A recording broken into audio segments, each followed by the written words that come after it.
YouTube a uploadé une vidéo sur la chaîne Creator Insider, qui est la chaîne où YouTube parle avec les créateurs, et c'est la plus grosse update de fonctionnalités et d'interface, ça va te plaire, que YouTube n'a vu depuis 5 ans.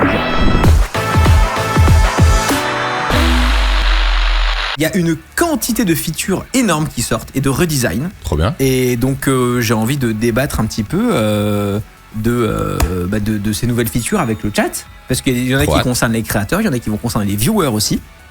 Est-ce que c'est des trucs qu'on avait déjà parlé en annonce et tout ça préliminaire? C'est beaucoup de trucs nouveaux. Beaucoup de trucs nouveaux. Ouais. Est-ce que c'est cette chaîne-là? C'est cette chaîne-là, tout à fait, et c'est la vidéo d'il y a 1 heure, New YouTube Features Explained. Donc, on va le mettre en anglais, on va faire pause à chaque fois qu'ils disent une feature, on va l'expliquer, puis on va en débattre avec le chat, si ça te va. Hi, I'm Renee. Hi, I'm Johanna. And I'm so excited to be doing release notes with you right after Made on YouTube. Made on YouTube is this time where we're really able to focus on our creators. Pour moi, c'est la Everything surprise. that you've been working on in secret now gets to be shown to the public. I know, it's so cool. Why these products? How do you prioritize for the year? Well, it all starts with creators and their feedback. Creators of all sizes. On les laisse And we're parler pour focused l'instant. on ways to help them be more creative, help them build their communities, and then also to help them build their businesses. Let's talk about AI. There's so much buzz direct. around AI, so many questions around it. How are you thinking about AI? We believe AI should empower human creativity, not replace it. 90% of creators are actually currently using AI to Ok, est-ce qu'ils vont parler de la traduction auto? Est-ce qu'ils vont parler de la génération? Moi, j'ai quelques idées déjà, mais en tout cas, ils parlent de l'IA et ils nous disent que 90% des créateurs utilisent actuellement des outils d'IA, ce qui est assez délirant. C'est-à-dire que la courbe d'adoption est quand même assez énorme. Mais on va voir ce qu'ils proposent. Ok, moi je me souviens juste qu'on avait parlé une fois avec Adrien Méniel, je crois, des vieux backgrounds 3D générés pour les shorts en IA. C'était moche. On n'a plus jamais vu cette feature après. Non, elle a été. Et tu vas voir qu'il y a une des features que j'ai vues, je pense qu'elle va être kill instantanément aussi. Ok, c'est parti. tools from a variety of different sources. And so what we're trying to do is figure out how to meet this demand. What are the things that YouTube can do to help creators enhance their creativity via AI? And there are some things that I think just everybody wants, like translation. Autodubbing. Autodubbing. Alors, je vais mettre les sous-titres juste là, ouais. Donc autodubbing, qu'est-ce que c'est? Ça veut dire du doublage automatique. Et ça va dans la stratégie de YouTube. Je vais en parler un petit peu plus tout à l'heure, mais je les laisse parler déjà pour voir ce qu'ils disent, pour pas faire de répétition. Okay, mais YouTube a une énorme stratégie autour de la télévision. C'est leur plus gros focus parce qu'ils ont besoin de prendre des parts de marché aux chaînes de télévision et aux plateformes type Netflix et Prime Video. Et donc, pour avoir du contenu au maximum, pour tout le temps avoir des trucs à regarder, quoi. Cet autodoublage, il vient sur cette stratégie puisqu'il va permettre à YouTube de prendre toute la masse de contenu qu'il y a et de littéralement septupler le contenu disponible à tout le monde avec ce doublage. Je trouve ça absolument brillant personnellement, mais c'est extrêmement intelligent de leur part en tout cas, tu vois. Originally subtitles and now dubbing. YouTube is available in over 100 countries across 80 languages. And this means that there is potential for creators to scale their audiences if they're able to break down those language barriers. And dubbing through AI is the next foray in this area. And at this point, we're expanding our dubbing to 100,000 more channels and to a number of languages. And auto dubbing is just going to make creators' content accessible to even a more global audience. The very first versions of this will be really basic. They'll just be getting the sounds into another language. But our creators are so much more vibrant and exciting than that. People have emotions, expression. And so we're working on something that will make you sound like you in French. And will carry your emotions and your energy into that dub. Faut savoir que, pour info, alors là je raconte un peu ma life, tu vois, avant de te demander ton avis. Donc j'étais à ce salon VidSummit, qui est un peu le salon où il y a YouTube et tout machin. Et j'ai parlé de cette feature et comme quoi ça m'intéressait de faire des tests à justement à Richie, le mec que tu vois dans la vidéo, du coup que j'ai vu en vrai, ça me fait trop bizarre. Attends, c'est lequel? Le mec à gauche. Ah, c'est lui que t'as vu? C'est le creator liaison chez YouTube, il était là, ouais. Et, incroyable. Il était là. C'était trop cool. Et je lui ai dit que ça m'intéressait et tout. Je lui ai montré ma chaîne, je lui ai parlé de ce qu'on faisait et tout. Et j'ai pas eu de notification de YouTube, j'ai pas eu d'email, mais j'ai juste vu que 2 jours après être rentré, j'avais la feature. Donc je pense qu'il est allé en back-end, il a fait tuc. Ouais, j'ai accès au truc. J'ai accès à l'outil qui me permet de rajouter des pistes audio sur mes vidéos, je l'avais pas avant. Ah, à la main. Oui, mais c'est à ça que j'avais pas accès. Moi, je savais pas que quand je lui ai parlé, je savais pas qu'il travaillait là-dessus. Ils en ont pas parlé du tout. Et du coup, moi, j'étais en mode, j'aimerais bien tester, de mettre d'autres langues et tout. Mais du coup, je vais attendre, puisque vu qu'ils vont le faire pour nous, je suis là en mode, tu vois. Enfin, tu peux le faire comme MrBeast ou Amixem aujourd'hui en employant soit des traducteurs, soit toi reparler en anglais, quoi, en gros. En fait, pourquoi est-ce que je le fais pas, sachant qu'ils vont le faire en automatique? Parce que les gens vont dire, mais du coup, ça prend le travail de vrais doubleurs et puis en plus, la qualité est pas bonne. Et ce à quoi j'ai envie de vous répondre, oui, Et oui, mais quelle est ma réflexion ? Ma réflexion, c'est que je suis une petite chaîne, grosso modo, par rapport à plein de chaînes YouTube. Alors, on est relativement gros maintenant, mais voilà, tu vois. Et donc, si j'engage des doubleurs pour faire, même si je double moi-même, parce que j'aimerais bien avoir ma voix, en tout cas sur l'anglais, parce que je parle anglais nativement, donc au moins sur l'anglais, j'aimerais que ce soit ma voix, tu vois. Ça me coûte beaucoup de temps et ça me coûte beaucoup d'énergie, ça me coûte un vrai budget. Et je ne peux pas investir cet argent si je suis pas certain que ça va fonctionner.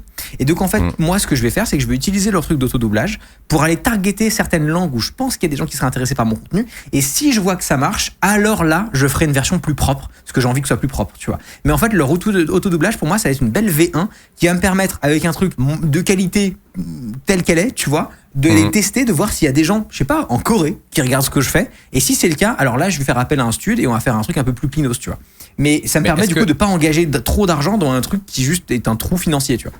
Ok, mais déjà l'autodubbing là, ça se trouve ça sort dans 1 an, tu vois. Donc peut-être que tu vas être tenté de faire des tests avant, t'en sais rien. Peut-être qu'ils disent ça. Peut-être que je testerai avec une ou deux de nos vidéos les plus vues, tu vois, mais l'engagement sera minime, quoi. Mais est-ce que quand ça va marcher, alors que c'est avec de l'IA automatique qui refait ta voix, est-ce que tu vas vraiment te chauffer à le faire propre, ou tu vas te dire, bah non, en fait, évidemment, ça dépend de la qualité. Surtout que nous, on fait du contenu magazine, on fait pas du film. Si je faisais du film, ça me ferait chier, tu vois. Mais ça dépend de la qualité. Moi, je pars juste du principe que ça ne sera toujours moins bien qu'un vrai travail d'un studio de doublage. Pour moi, je vois pas comment ça pourrait être aussi bien. Enfin, après, je peux être surpris, tu vois. Mais moi, je pars de ce principe-là, à l'état actuel des choses, tu vois. Notamment, une très bonne question de e-break dans mon chat. Ça va se passer comment s'il y a des bruitages et de la musique par-dessus la voix ? Est-ce que dans une V1, t'auras que la voix et genre le son va être complètement désactivé, tu vois ? Ou est-ce que ça va parler par-dessus comme dans les reportages qui doublent à la MTV ? Ou est-ce qu'ils vont savoir isoler la voix à mon avis, ce qui va se passer, remplacer quoi ? Ce qui va se passer, ce qui va être le plus simple, c'est que ta vidéo, il va y avoir plusieurs étapes. Ta vidéo va passer dans un speech to text. Donc déjà, il y a un robot de chez Google qui va prendre ta vidéo et qui va prendre tout ce que tu dis et le mettre en texte. Tu vas corriger ce texte s'il y a des petites erreurs et tout machin. Ensuite, tu vas fournir à YouTube une empreinte vocale. Tu vas parler dans un micro pendant 5 minutes en lisant des textes random ou des textes de tes vidéos, tu vois, et tu vas parler et tu vas donc donner à YouTube un modèle de ta voix, peut-être avec des intonations, parce que là, par exemple, tu vois, là, je parle en stream, je parle un peu normalement, mais si je suis en vidéo, je serai un peu en mode aujourd'hui, YouTube a sorti des trucs différents et on va en parler. Tu vois, j'ai une autre intonation quand je suis en vidéo YouTube. Donc, tu as filé un modèle et ensuite, YouTube, avec ce modèle de ta voix, va cloner ta voix dans d'autres langues. Ça existe déjà, cette technologie, et Eleven Labs le fait très bien. Et ensuite, il va le faire lire le script qu'il a transcrit dans d'autres langues à ton modèle de voix. Et ensuite, pour faire la piste audio, à mon avis, ce qu'ils vont faire, c'est le truc le plus clean qu'ils pourraient faire, je pense, c'est qu'ils vont baisser la piste française et mettre par-dessus la piste anglaise. Donc t'entendras toujours en fond, genre en mode un peu comme dans les documentaires où t'entends le mec en anglais qui dit genre It was a really dark day, et juste après genre c'était un jour vraiment sombre, tu vois, genre juste par-dessus. Et je pense qu'ils vont faire ça parce que c'est la façon, je pense, la plus clean de faire ça en automatique, tu vois, à mon avis. Mais après on sait pas. Ouais, mais tu perds un peu les musiques et bruitages évidemment quand même. C'est évidemment moins bien qu'un vrai doublage où tu refais la piste de bruitage, où tu refais machin, mais là ça coûte de l'oseille parce que c'est un vrai boulot, quoi. Mais c'est marrant parce que toi, tu l'imagines dans une version un peu, pas totalement automatique, mais un peu manuelle, tu vois, où tu valides le texte, puis t'envoies ta voix. Ouais, pour moi, ça va être vidéo par vidéo. Tu génères. Ouais. Alors que là, les gens, ils imaginent vraiment que sur n'importe quel MP4, tu changes la langue et ça vienne littéralement. En fait, je pense que ça va évoluer avec le temps. Je pense que, tu vois, ils mentionnent même que c'est un produit qui va être updaté avec le temps. Je pense que la V1 de ça va être ça. Parce que c'est le truc le plus simple avec les technos qu'on a aujourd'hui. Le fait que tu uploades ta vidéo sur YouTube et qu'automatiquement elle soit doublée en 50 langues et que le doublage soit parfait, je pense que la techno est pas encore là exactement. Ouais, voilà, c'est ça. Mais bon, ils l'appellent auto-dubbing, tu vois, donc t'as l'impression que c'est auto, quoi. Mais s'il y a un process de t'envoies ton empreinte une fois, là d'accord, mais si tu dois valider les scripts à chaque fois et tout, il y a un petit côté manuel dubbing quand même, tu vois. Bah non, parce que quasiment tout est automatisé. Toi, tout ce que tu fais, c'est corriger le script et une fois au tout début, t'envoies un modèle de ta voix. C'est quand même relativement automatisé, tu vois. Après, il faut que tu choisisses quelle langue et tout, ça c'est vrai. Ouais, je comprends. Bah ouais, hâte de tester ça, ouais. Ça doit être assez fou. Hein. Ouais. Ok, on passe au suivant. Allez, c'est parti. Will carry your emotions and your energy into that dub. Another thing that creators really loved last year was the inspiration tab, because that blank page is just so terrifying. And pause. Le truc le plus inutile qui a été release. Pour ceux qui savent pas, je sais pas si tu peux montrer le tien vu que tu partages ton écran. Ouais, j'y vais. Dans YouTube Studio, donc le back-end d'une chaîne YouTube, on a une page inspiration qui est censée nous inspirer pour trouver des nouvelles vidéos. Et ça nous recommande du contenu qui est censé être du contenu qui nous aide à trouver des idées de vidéos, etc. Ça ne marche pas. Ouais, alors juste ça ne sert juste à rien. Je sais plus avec qui j'en avais parlé, mais je crois que j'avais fait un call avec. Ouais, des fois, il y a des conférences YouTube en visio, tu peux te mettre dedans et tout machin, avec des trucs de groupe, quoi. Et il parlait beaucoup de cette tab, mais dans un mood genre, surtout les gens qui faisaient des shorts en fait. Genre, tu trouvais vraiment des idées de sujets si tu voulais spammer des contenus 3-4 vidéos par jour. Bah, tu vois, vraiment, mais... là on te dit ce que les spectateurs recherchent. Donc, ce côté UI design, bah oui, merci. Ouais. Bastille UI Design, bah oui, merci, ouais. Enfin, et après, des nouvelles vidéos pour trouver l'inspiration. En fait, le problème, c'est que l'algo, il prend ce que ton public regarde et il te dit, bah tiens, ton public, il regarde ça. Mais d'accord, dedans, il y a une vidéo du Parisien, il y a une vidéo de Gurki qui fait un truc qui a rien à voir. Ouais, c'est clair. Et en fait, il y aurait de meilleures façons de faire ça et je pourrais donner plein de conseils à YouTube de comment faire ça, notamment en impliquant les outliers, qui est un truc qu'ils ne font pas du tout. Mais actuellement, l'état actuel de cette feature, elle est complètement broken pour moi. Elle ne sert à rien, tu vois. Donc à voir ce qu'ils en font. Je suis assez d'accord. Tu t'es déjà servi de ce truc-là une fois en vrai ? Non, chaque fois j'y vais quand on discute avec Defend ou avec toi. Ouais. Non, ça sert pas à grand-chose. C'est vraiment un peu bizarre, mais peut-être que du coup, ils vont nous annoncer quelque chose de mieux. Le contenu à faire en vrai, c'est dans ton chat, c'est écrit je fais exactement ce que YouTube me suggère pendant une semaine. J'avoue que ce serait extrêmement drôle. Ah ouais, et c'est que des trucs mais rien à voir avec ton travail, tu vois. Du coup, tu plombes ta chaîne YouTube littéralement. Oui, pour le concept. Salut, je viens d'arriver. C'est quoi la mage YouTube ? Bah, on a passé la première mage qui était du coup l'auto-dubbing, donc la voix automatique dans toutes les langues, le doublage automatique par IA. Et c'était la première annonce. Et la deuxième annonce, l'inspiration. It helped us spark ideas. Where's that going next? When I think about the inspiration tab, it's really like taking you up the next level of the value chain, what AI can do for our creators. l'IA. So with dubbing, it's about expanding your reach. With the inspiration tab, it's about creating a brainstorming partner. So last year we announced outlines, but now we're going to add more and more sources so that you'll be able to get more ideas. You'll have more outlines to play with, thumbnail ideas, title suggestions, and this will really create a brainstorming partner for all of you. Ok, on espère qu'il s'inspire des outils comme One of Ten ou l'outil de MrBeast. En fait, en vrai, on espère. Bah ouais, parce que les outils externes font mieux que YouTube actuellement. Et je sais pas si t'as noté, parce que YouTube, enfin Richie l'a confirmé après, mais en gros, ce qu'ils vont faire, c'est faire de la génération de titres et de miniatures par IA pour t'inspirer, pour faire un mood board de type de vidéo. Ça peut être super si ça marche, quoi. Donc, si ça marche, quoi, ouais. Et si c'est aussi efficace que les outils comme One of Ten, etc., quoi. Mais ouais. Attends, j'essaie de me loguer sur One of Ten pour ceux qui connaissent pas. Ah, ça marche pas mon login. Ah si, c'est bon. En gros, je montre à l'écran si tu veux. Tu peux expliquer peut-être ce qu'est un outlier, parce que c'est une méthode de ranking YouTube qui a été inventée par des stratégistes YouTube, notamment les gens à qui j'ai parlé, qui sont des gens qui font de la data analyse de YouTube. Et c'est une des méthodes qui est assez pertinente pour trouver des bonnes idées de vidéos. Ouais. En gros, j'ai bossé sur One of Ten, donc j'ai un compte. Il y a aussi MrBeast qui a sorti un outil qui fait ça et ce seraient des outils, comme on le disait juste avant, qui pourraient être intéressants d'être inclus et gratuits dans YouTube. Et en gros, un outlier, c'est quoi ? C'est à quel point la vidéo a marché par rapport aux autres vidéos de la même chaîne. Par exemple, ici, c'est cette vidéo sur la chaîne tu peux zoomer un peu ou en mettre un peu moins, parce que c'est un peu petit, je trouve. Ouais, hop. Par exemple, ici, cette vidéo Is It Safe running machin, elle a marché 6,8 fois mieux que toutes ces autres vidéos sur la chaîne. Donc tu peux l'analyser sur 3 façons. Est-ce que le sujet était plus intéressant ? Est-ce que le titre était mieux tourné ? Ou est-ce que la miniature était mieux tournée ? Et donc tu peux naviguer dans le site One of Ten en regardant les autres thumbnails qui ressemblent, en regardant les autres sujets qui ressemblent, et il y a une nouvelle feature là de générer des idées autour de sujets. Voilà. Et donc, on aimerait des choses aussi poussées et en fait, tu vois, il faut pas s'en servir brûle pour point comme ça, mais ça peut te donner des idées. Par exemple, tu vois, là, il est tombé direct sur Is It Safe, qui est un outlier sur des chaînes. Genre, est-ce que ça, c'est safe ou pas, tu vois ? Et moi qui raconte des histoires, ça pourrait me donner une idée de me dire, bah tiens, je vais chercher c'est quoi l'objet le plus dangereux du monde. Ça pourrait être une idée de vidéo, ça, tu vois. L'histoire de l'objet le plus dangereux du monde. C'est pas exactement repomper une idée de vidéo, ça c'est nul et ça marche pas. Mais par contre, ça peut t'inspirer en mode, ce genre de truc a plu sur des audiences similaires aux miennes, ce que tu peux filtrer pour avoir des audiences similaires à toi, tu vois. Et après te dire, ok, de ça, est-ce que ça m'inspire une idée, tu vois. Et ça, c'est une bonne façon d'utiliser l'outil, je trouve. Voilà, donc c'est ça. Et donc il y a aussi MrBeast. Je sais plus comment il s'appelle son outil à MrBeast. Il s'appelle ViewStats. Voilà, qui fait la même chose en gros, qui se base sur les outliers. Donc c'est intéressant d'analyser pourquoi des vidéos marchent mieux sur la plateforme et de s'inspirer, pas des vidéos, mais de pourquoi elles ont mieux marché par rapport à leur et comment audience. tu peux l'adapter à toi, ton travail, quoi. Ouais. You mentioned thumbnail generation, but image and video generation is getting a huge boost in Dream Screen as well. At I.O., Google DeepMind announced Veo, which is a video generation model. And Whoa. now we're bringing that generative AI model to life in Shorts Oh by non, adding it. les shorts, non. En fait, j'ai l'impression Non. que Dream Truc là, c'est leur Dreamweaver à eux là, tu vois. C'est genre le modèle de génération de vidéos que personne ne veut, le mal aimé, tu vois. Et genre, Les amis, est-ce que vous avez hâte d'avoir des shorts qui sont générés automatiquement avec des vidéos de panda et des voix off lues par IA, des slideshows de vidéos générées comme ça? Quel enfer! Là, on pourra en fait générer des images qu'on peut mettre dans des shorts. En vrai de vrai, si je veux trouver le bon côté, c'est bien pour des petits créateurs shorts qui veulent juste des images ouais. d'illustration et tout. Je pense que malheureusement, la majorité de l'usage va être éclatée au sol. Slideshow de chiens mignons IA avec Ouais. des textes rajoutés sur YouTube. Je pense que c'est un outil qui va être très bien utilisé par une minorité d'users et très mal utilisé par une majorité.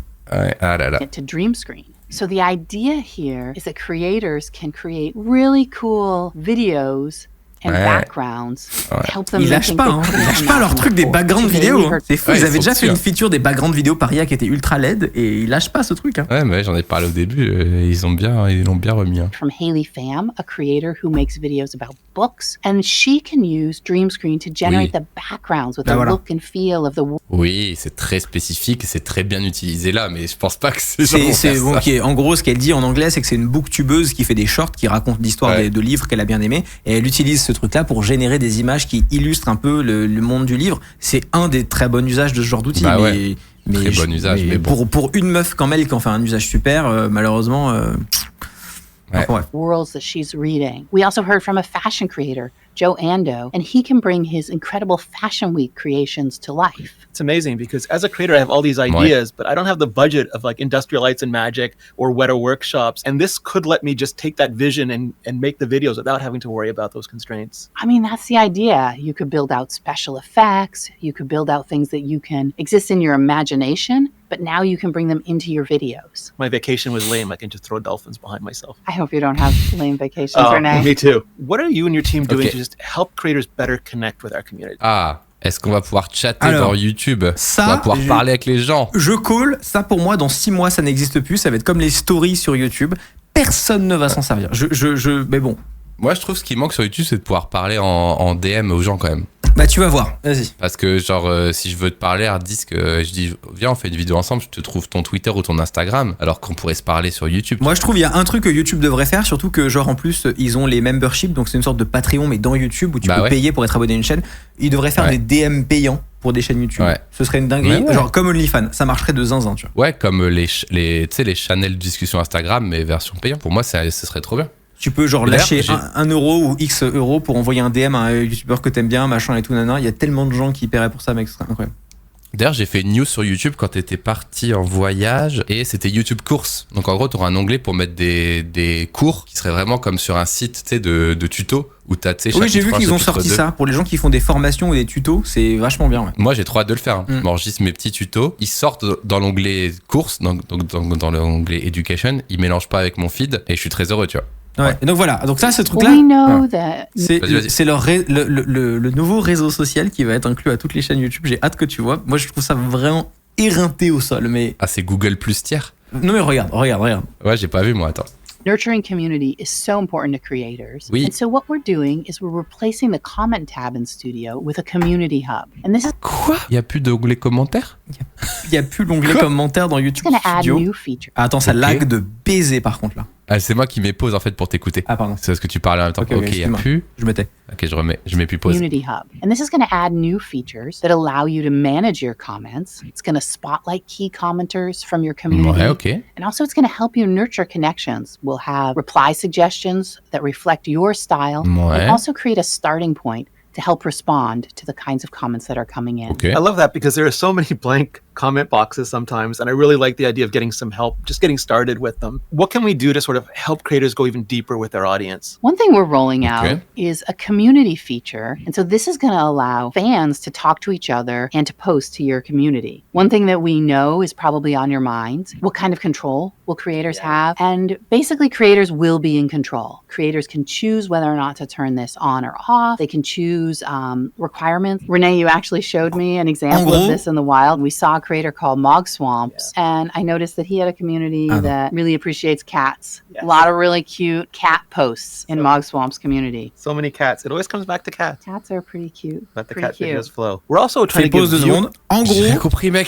alors c'est très simple. En gros, ce qui va se passer, il y a 2 produits qui vont merger ensemble. Tu prends Discord, tu le mets sur une chaîne YouTube. Ah, mais tout le monde peut poster? Oui, ça va devenir un onglet de ta chaîne YouTube qui est une sorte de canal Discord, mais pour une chaîne YouTube. Tous les viewers peuvent poster. Tous les viewers peuvent poster. Sans que ce soit lié à une vidéo. Sans que ce soit lié à une vidéo. C'est un canal Discord, vrai, mais de ta chaîne YouTube. En vrai, c'est marrant, mais ça va être un bordel. C'est inutilisable. Déjà parce que s'il y a bien un endroit où j'ai pas envie de faire ça, c'est YouTube, parce que non. En fait, les gens qui sont sur YouTube, c'est les gens qui ont le moins d'accroche communautaire avec toi. Le fait de faire un Discord, là où c'est intéressant, c'est que c'est des gens qui font l'effort, entre guillemets, d'aller sur ton Discord et tout. C'est que les membres de ta communauté les plus proches. Pareil, moi, ce que je fais avec Patreon, en plus, c'est encore pire. C'est payant, on te rend compte. C'est 5 € par mois, une fortune. Donc, en gros, les gens que j'ai sur Patreon, quand on parle de trucs, quand je leur dis, je pense à ça pour la chaîne et tout, je sais que je parle à des gens qui déjà nous soutiennent financièrement notre boulot et qui, en plus, sont suffisamment engagés pour avoir un avis qui est pertinent, dire ça franchement j'ai pas aimé, ça j'ai bien aimé, nanana. Donc c'est ça le principe d'une communauté, c'est des gens c'est les gens les plus engagés du truc.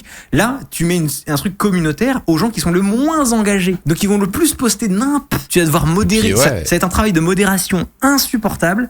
Je pense que peut-être que certaines chaînes c'est pertinent, mais pour moi ça ne durera pas 6 mois. Vraiment. Il y aura du harcèlement surtout. Mais évidemment, il y aura du harcèlement, il y aura du contenu illégal qui sera posté H24. Ça va être un cauchemar. Vraiment. Alors, heureusement, on pourra l'activer et le désactiver. Moi, je pense que je vais absolument jamais activer ce truc. Mais pour moi, je vois pas comment c'est autre chose qu'un cauchemar. Ouais, c'est un peu bizarre et surtout que tout le monde peut poster. Donc, si eux, ils modèrent pas, ça va être un bordel. Ok. T'imagines, Basti, on a une nouvelle feature pour toi. On s'est dit que t'avais pas assez de réseau social à modérer. Ça te dirait un nouveau truc en plus à modérer H24? Je sais que ça te fait plaisir. Ah ouais, moi, j'aurais carrément préféré des chats direct messages ou des groupes avec les subs que ça, quoi. Bah, bien sûr. À devoir, peut-être que ce sera détourné, marrant, mais ouais. Là, comme ça paraît. Je serais pas le premier à tester, en tout cas, c'est certain. T'as un feed Instagram public par chaîne, quoi. Comes back to cats. Cats are pretty cute. Avec les chats, là, We're also trying to give viewers more agency, more of a voice, and let them really support the creators they love. Well, we talked about fan communities and how important fans are to creators. And we're trying to harness that love with something called hype. So the idea is, how can you take all that love for our emerging... Ça, c'est une excellente feature. On passe d'un truc que je trouve éclaté de bouger les sous-titres à un truc que je trouve être un des meilleurs trucs qu'ils ont annoncé. Ça ne concerne que les plus petits créateurs. Je les laisse parler, on en parle. Ok, je mets les sous-titres dans le coin juste pour qu'on voit bien, d'accord? Ouais, vas-y. All that love for our emerging creators. So one thing that's really cool about Hype is it's focused on emerging creators. And then we give fans like a super like, and then you can hype. And then we can harness that love and help bring up these emerging creators. And as you get more and more hypes, you'll get added to a leaderboard and you'll get hyped up. Leave the hype. I love it. Yeah, one other thing that I wanted to highlight about Hype that is so cool is that it is an international rollout. So we're trying this out initially in Brazil, Taiwan, and Turkey. And that's just because we are a global platform and we want to see how features resonate with a global audience. Let's talk about Jules. Ok, donc en gros, tu peux envoyer des points pour soutenir ton créateur favori, quoi, en gros. En gros, les détails que j'ai vus sur le site, c'est que ça concerne les chaînes YouTube qui ont 500 000 abonnés au moins. Ouais. Et c'est une nouvelle page tendance qui s'appelle la page Hype, qui est gérée par les abonnés des chaînes en question. Quand tu es abonné à une chaîne de 500 000 abonnés au moins, tu as 3 points par semaine que tu peux mettre sur les chaînes que tu veux, ces 3 points. Et plus une vidéo se fait hype, plus elle remonte dans les vidéos les plus hypées de la semaine. Et c'est en gros un truc pour que les plus petits créateurs puissent se faire feature, avec quelques indices qui me laissent penser que ça risque aussi d'influer un peu l'algorithme des recommandations, c'est-à-dire que ça va pas être que la place des hypes, mais ça va être une façon en gros de faire remonter des vidéos de plus petites chaînes et éventuellement de leur donner un boost dans l'algo des recommandations pour aider encore plus à faire éclore des chaînes de 500 000 abonnés ou moins. Pour moi, rien n'est mauvais dans cette feature. C'est excellent. Non, c'est cool. C'est cool. Du coup, tu vas avoir des trucs... Ok les amis, si vous avez aimé, n'oubliez pas de hyper la vidéo pour qu'elle soit vue par le maximum de personnes à la semaine prochaine quoi. Ça va Par faire exemple. vraiment ça quoi. Ok. À voir si ça perce. J'aime pas le côté qu'il soit dans un zoo, genre en mode c'est la page hype et c'est tout. Moi je pense que c'est utile si ça les faire monter ailleurs dans l'algo aussi, parce que est-ce que les gens vont vraiment, parce que c'est un peu le truc de genre si seulement il y avait moyen de voir des petits créateurs. Les gens disent ça, mais en fait ils veulent pas regarder des petits créateurs, ils veulent juste aller sur YouTube et cliquer. Moi je préférerais que ça les donne un boost d'algo tout court, tu vois. Et en plus moi je dis ça, je suis pas concerné, j'ai plus que 500 000 abonnés, donc moi ça va pas du tout me concerner. Mais je trouve que pour les gens qui ont moins de 500 000 abonnés et tout, c'est un truc que j'aurais bien aimé avoir à l'époque et c'est une très bonne feature. Donc cool. Très curieux de voir ce que ça fait, mais en tout cas l'idée générale est très bonne. Ok, ouais, c'est trop bien. Après, après faut voir si là, tu sais, t'as un truc de design, après un truc qui a rien à voir, après un truc de gaming. Si ça va pas être trop indigeste, quoi. Comme tu disais, ce serait mieux que ça remonte sur les pages d'accueil. Bah en fait, moi j'aurais fait la même feature. Sauf que j'aurais pas fait la page hype sur laquelle personne ne va aller, à mon avis. J'aurais juste donné un petit boost de recommandation à une vidéo parce qu'elle a plein de hype, tu vois. En vrai, je pense que ça le fera aussi, en vrai. Ouais. Il y a des chances. Et je pense que c'est le plus logique. Ouais. And that's just because we are a global platform and we want to see how features resonate with a global audience. Let's talk about jewels and vertical live. How do you like my jewels? Actually, I love your jewels. They are. Ah bon? Those are like video game worthy jewels. These are genuine plastic. Jewels are really fun. Initially, you'll be able to buy gifts on Vertical Live with jewels, unlocking new revenue streams for creators. So it sounds like it's just the beginning. It's just the beginning. What an incredible week for YouTube. Thank you so much. Donc en gros, ils sont en train de se dire TikTok fait beaucoup d'argent avec les cadeaux que tu peux offrir en live. Et si on faisait exactement pareil? Oui. Et là, il n'y a rien à dire, de toute façon.